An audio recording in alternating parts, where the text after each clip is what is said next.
بھائیوں، جسٹس بابر ستار نے ثابت کر دیا کہ وہ انتہائی نڈر اور ایماندار جج ہیں، اور شاید ان چند ججوں میں سے ہیں جو مقدمات کا فیصلہ سناتے وقت آئین سے ذرہ برابر بھی انحراف نہیں کرتے۔ بہادر اور ایماندار ہیں تبھی تو انہوں نے بڑوں کی ناراضگی مول لے کر پاکستان ٹیلی کمیونیکیشن اتھارٹی کے chairman major general retired Hafeez ur Rahman کی تعیناتی کو غیر قانونی قرار دیتے ہوئے انہیں عہدے سے برطرف کرنے کا حکم جاری کر دیا۔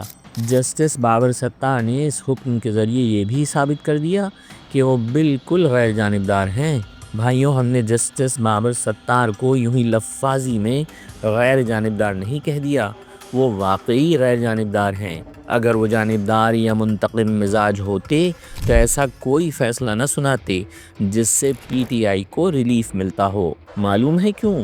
اس لیے کہ یہ وہی پی ٹی آئی ہے کہ جس نے بابر ستار کی ہائی کورٹ کے جج کی حیثیت سے تعیناتی کی مخالفت کی تھی۔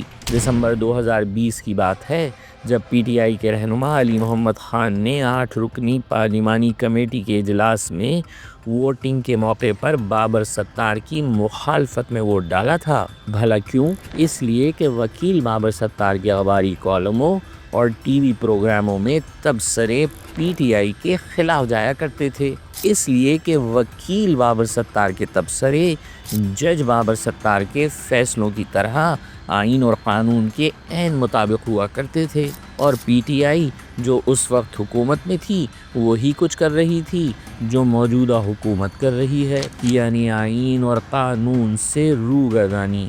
ذرا یاد کیجئے کہ پی ٹی آئی کی ٹرول بریگیڈ کس طرح بابر ستار کے پیچھے ہاتھ دھو کے پڑ گئی تھی، اور ان کے تبصروں پر انہیں پٹواری، جیالہ اور سرکار کا نمکخوار جیسے القابات سے نوازتے نہیں تھکتی تھی۔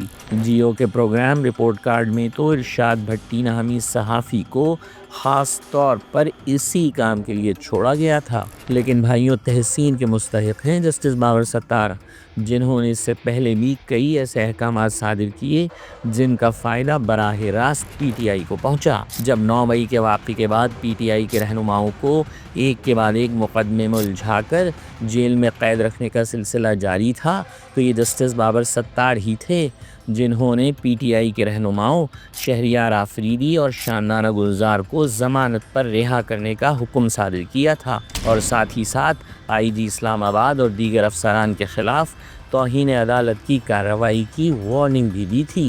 اور یہ جسٹس بابر ستار ہی ہیں جو مقتدرہ کی مخالفت مول لے کر اپنے خطوط کے ذریعے چیف جسٹس کی توجہ عدالتی کج روی کی جانب مبذول کرا کے اپنی پیشہ ورانہ ذمہ داریاں پوری کر رہے ہیں۔ تو بھائیوں، ہم غلط تو نہیں کہہ رہے کہ یوتھیوں کو شرم سے چلو بھر پانی میں ڈوب مرنا چاہیے۔ پھر ملیں گے کھری کھری کی ایک اور ویڈیو کے ساتھ۔